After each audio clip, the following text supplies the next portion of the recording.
Әлемде жыл сайын жүрек-қан тамырлары дертінен көз жұматын жандардың саны артып келеді.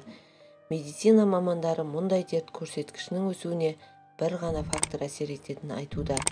Себебі біріміз мұндай сырқаттың алғашқы белгілеріне мән бермесек, біріміз дәрігерлік тексеруден күнделікті күйбең тіршілікпен кейінге шегеріп жатамыз. Әйтсе де жүрек-қан тамырларының дертінің алдын алуды жолдары мен амалдары барын ескере жүргеніміз абзал. Жүрек-қан тамырлары ауру дегеніміз не? Адам баласы екі нәрсенің қадірін білмейді. Бірі денсаулық, бірі уақыт. Ал екеуінің де қадірін білген бақыт.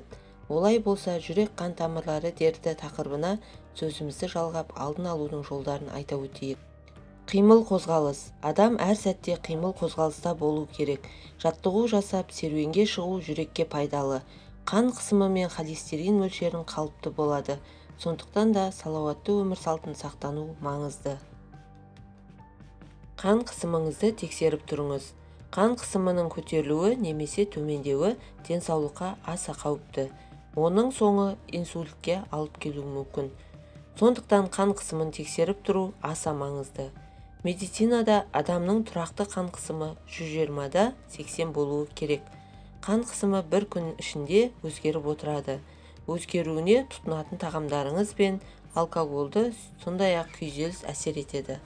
Сондықтан қан қысымыңыз қандай екенін білу үшін бір күнде бірнеше рет өлшеткеніңіз дұрыс. Қан қысымын төмендету үшін не істеу керек? Салмақ тастау керек. Артық салмақ болса жүректің қан айналымын қиындатады. Ішімдікті қою керек. Тұз мөлшерін азайту керек. Бір күндегі тұз мөлшері 5 граммнан аспауы тиіс. Холестерин мөлшерін тексеріп тұрыңыз. Қан құрамындағы холестериннің жоғары болуы инфаркт пен инсультке шалдықтыруы мүмкін. Дұрыс тамақтанудың көмегімен қандағы холестерин деңгейін қадағалап отыру қажет.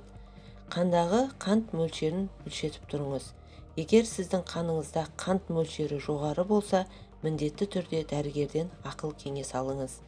Қандай жағдайда қандағы қант мөлшері жоғарылайтынын да біле жүріңіз. Ұйқы қанбағанда, артық салмақ қосқанда, ішімдік ішкенде, тұмауға қарсы дәрілер ішкенде қант мөлшері жоғары болады. Сондықтан қандағы қант мөлшерін тексертер алдында 8 сағат тамақтанбау керек. Дұрыс тамақтаныңыз. Бүкіл тағамдарды жүрекке пайдалы, зиянды және әсері жоқ ретінде бөліп алыңыз. Қандай тағамдарды жиі жеу керек? Жеміс-жидектер мен көкөністер, балықтар, сүт тағамдары, зәйтүн майы. Қандай тағамдарды тұтынбау керек? Тез дайындалатын тағамдар, мұздатылған тағамдар.